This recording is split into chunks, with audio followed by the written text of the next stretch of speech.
Bonjour, vous êtes sur le site coaching-street.com et je suis Robert Chevrier, euh, hypnothérapeute, coach, formateur. Donc sur ce site, je vais vous présenter certains outils, certaines approches qui peuvent vous aider dans votre vie personnelle et professionnelle. Donc je suis à la fois coach, formateur, consultant formateur et hypnothérapeute. Je suis formé à la PNL, l'hypnose ericksonienne, euh, consultant formateur, c'est-à-dire capable et animateur, c'est-à-dire capable d'aller voir dans une entreprise, un service, un club, une administration, une organisation tout simplement, une équipe, pour les aider à mettre en commun et en synergie, c'est-à-dire de mieux travailler ensemble, de mieux être ensemble et d'avoir des meilleurs résultats en combinant tout ce qui fait la force des individus, mais réunis, qui, vous le savez, quand elles sont orientées vers un but commun, vont beaucoup mieux. C'est la différence entre on ne sait pas trop où on va ensemble, pourquoi on est ensemble, pourquoi on est ici, pourquoi je suis ici à un moment donné, pourquoi vous êtes dans cette organisation, dans ce service, et vers quoi l'entreprise veut aller, l'organisation veut aller, et comment vous allez mettre en œuvre tous les moyens que vous pouvez mettre et fonctionner plus fort ensemble, c'est-à-dire que 1 plus 1 n'est pas égal 2, 1 plus 1 égale 3, on dit ça.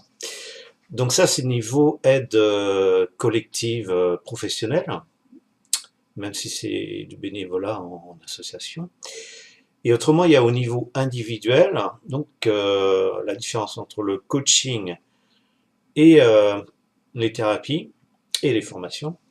Donc coaching, c'est-à-dire vous êtes, je ne sais pas, au niveau personnel euh, ou professionnel. Donc au niveau personnel, vous avez par exemple des difficultés à vous exprimer, de confiance en vous, d'assurance, peut-être en dehors du cadre professionnel, et où vous ne savez pas trop où vous voulez aller. Donc je vais vous aider à réunir les ressources que vous avez déjà en vous et autour de vous pour être plus confiant et mieux réussir, résoudre certaines difficultés, y compris des difficultés de communication, d'estime de soi. Donc là, on se rapproche aussi de la thérapie.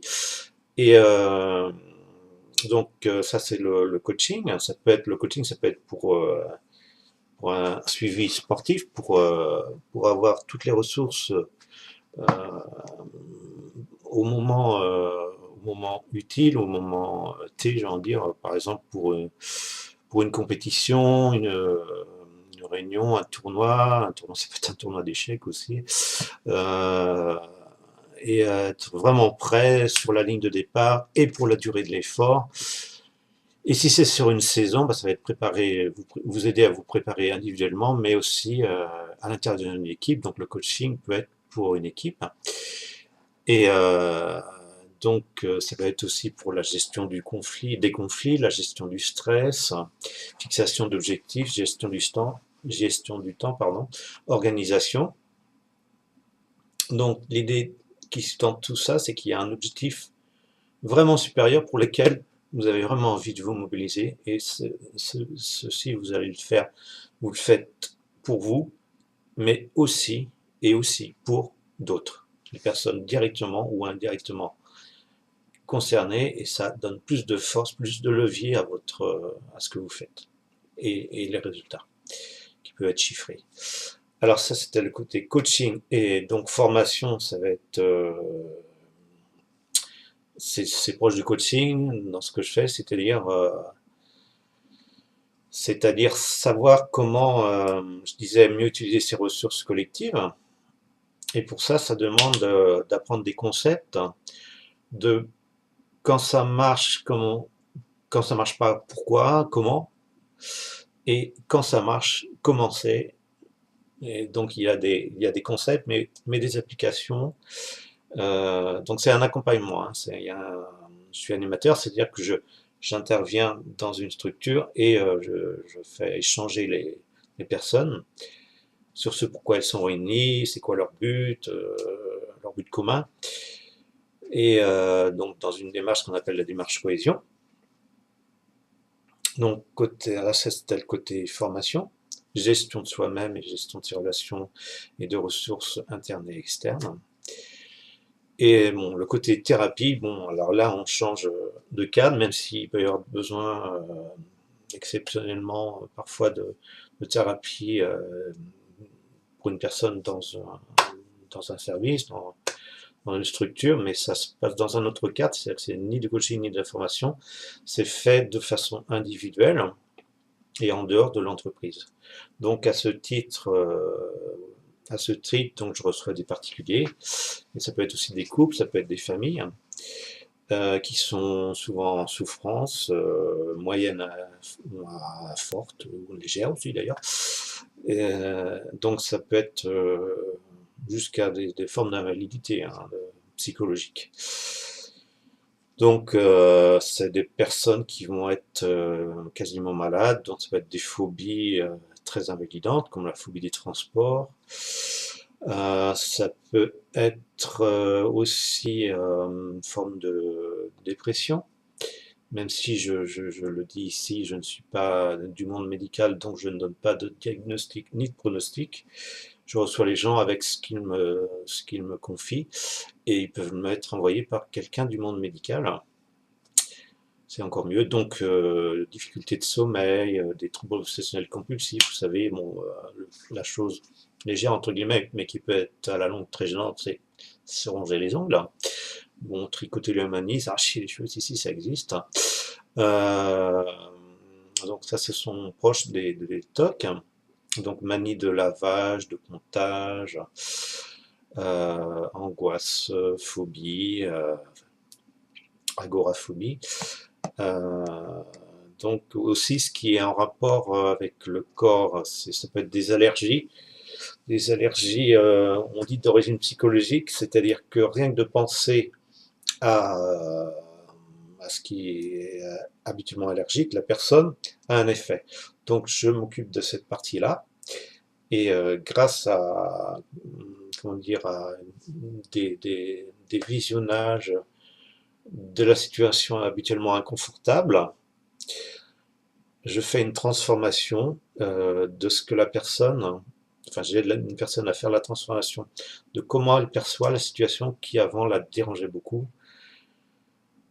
Et ça peut être aussi des liens avec des traumatismes, même des violences subies dans le passé, ou des violences récurrentes, donc aider la personne à régler quelque part ce qui s'est passé dans le passé grâce à une reconsidération, on appelle ça un recadrage, et qu'elle se sente mieux par rapport à ce qui s'est passé, et que ça soit juste un souvenir très éloigné et qui n'affecte plus au présent. Donc il y a aussi gestion du stress. Euh, bon, qu'est-ce que je pourrais rajouter? Bon, vous pourrez regarder sur mon site, il y a un petit peu plus de détails. Donc tout ça se fait dans un cadre évidemment confidentiel. Euh, Quand c'est du domaine professionnel, il y a rédaction d'un contrat. Un contrat, bon, si c'est une personne indépendante, c'est avec la personne seule. Quand c'est dans une entreprise, il y a la personne qui a le besoin et qui peut faire la demande elle-même, et donc l'organisme payeur, enfin, c'est l'entreprise qui paye, mais qui peut avoir droit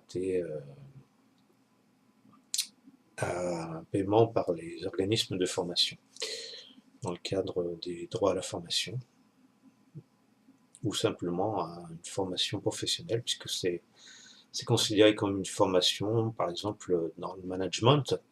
J'ai oublié d'en parler, comment mieux aider les managers à mieux gérer leurs équipes, hein, ou à se gérer dans leur travail, et en dehors aussi, puisqu'il y a cette notion d'équilibre. Donc là, je vous ai présenté tout ça succinctement, et bah, j'espère avoir bientôt l'occasion de vous rencontrer de vive voix. Je fais aussi des interventions par téléphone, par Skype, par mail. Et donc au plaisir de vous rencontrer bientôt pour définir avec vous ce dont vous pourriez avoir besoin et ce que je pourrais vous apporter. Très bonne journée à vous.